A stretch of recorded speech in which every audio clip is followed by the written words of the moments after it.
Good morning, and I will discuss LARP bows. After all, this is like the topic of this video.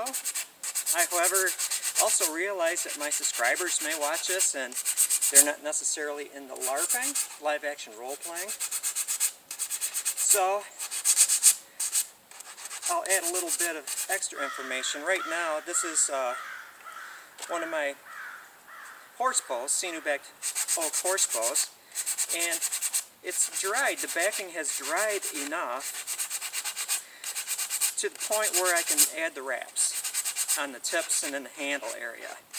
And so what I want to do, as I mentioned in the past, several times, maybe a lot of times, is that I want to smooth it out where the wraps are going to go so it sticks down really good. I want the best purchase on there. Also, it makes it look a little better, so I can get away with sanding that. I mean, some people sand entire back, but as you can see, there's no need. When you apply it very carefully according to a pattern using very uniform little bundles when you're stacking them on there like a brick wall, and then wrap it, there's no need to sand it because right off the bat you get a beautiful, beautiful surface.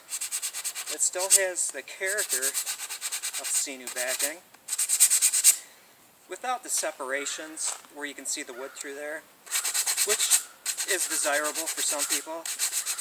I prefer like a very smooth finish. I'm also going to reiterate that you don't have to have a beautifully smooth sinew-backed surface in order for it to work effectively. I mean, it's mostly this point where you start the artistry and using your experience. It's visual. It's visual. It's just the mark of a well-done job. Okay, on to LARP bows. Let me just kind of stash this little monkey right there. I have a tangent again, and this is a sinew-backed bow that I did a couple days ago, and it's starting to get hard and unyielding when you push on it. I can now let it dry without the mummy wrapping, the gauze wrapping, so it dries faster, but I will wrap with cordage around the recurves, simply because I don't want it as it dries for any lift off on that concave surface. So I will put a tight, just cordage, loose cordage wrap, and by loose I mean separated so the air can get to it. This is not a LARP bow. When this thing is finished, it'll be able to like shoot through a person. However, now to LARPs. In the past, I have sold, not a great number of them, but I have sold bows to LARPsters. This morning, I was just double checking the regulations, 25 pounds I believe it is, at 28 inches of draw. The SEA might have different rules about it. But this is white cedar. Oh, when I read the rules this morning, it said only PVC bows, which was distressing. I don't make PVC bows, I like wood and sinew. But anyway, in white cedar, this design, which is the same as this design, this bow weighs a little over 10 ounces. Very little bit over 10 ounces. This oak bow, before it was sinew-backed, doubled that weight. And so if I was to have a 25-pound white oak bow, or white cedar bow, which is almost weightless, and compare it to a 25-pound oak bow of similar design, this one would outperform it just because there's less mass in the tips to move. And so this would be a faster bow, which makes it a very good low draw weight bow. I am going to tie the tips backwards and reflex it and put a very thin coat, a protective layer of sinew on the back. And this is going to be the first LARP bow that I've offered for sale in a while. The other ones were all commission. But I like the idea, you know. It sounds like fun.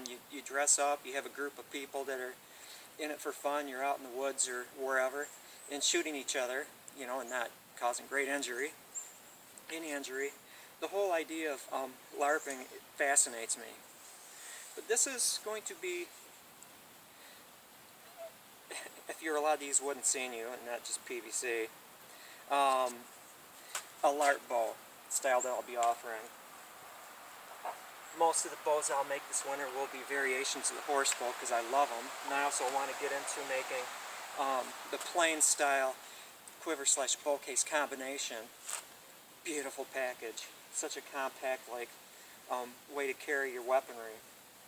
What else was I going to say? Oh, I recalled a video I did yesterday morning because I mentioned something that could potentially be over harvested. And when you're talking about bushcraft and gathering wild plant life, I'll use that word loosely, whether medicinally or for food, when you're teaching it one-to-one, you can impart not only the use and the methods, but you can also impart a little bit of wisdom as far as harvesting ethically. I was lured into I've got this great thing that I want to share that's not really out there. And then I got to realizing that it's totally random on YouTube. You're just broadcasting this stuff, and potentially, probably very potentially, you're going to run into people that just do stuff for entertainment, or they see dollar signs and they go about gathering during the wrong time of year, or they're doing it just for profit. It's like, I'm not going to promote that. So the 12 people that saw it before I recalled it, there is something amazing in there. I didn't really go into any details, but it's worth researching, and I'm sure that those were my regular subscribers, which are a great group of people, and so I don't have any issue with that. The 12 people that watched it, I'm sure, were very ethical people that have been following, my little journey as a bow maker. I have a blue sky, finally. Well, anyway, have a great day, and thank you for watching. And if you are into LARP and you're very familiar with the rules as far as the weaponry, please let me know in the comment section whether or not individual groups are able to use wooden bows, not just PVC bows, as long as they fall within the draw weight guidelines. I would also like to have a conversation with the different ones, because sometimes bows are not 28-inch draws, they're shorter bows. So I want to learn as much as I can about LARP.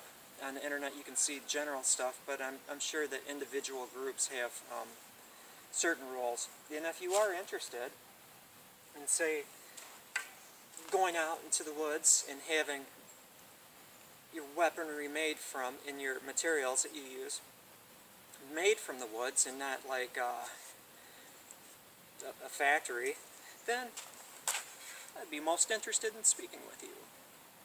Again, have a great day, and thank you for watching.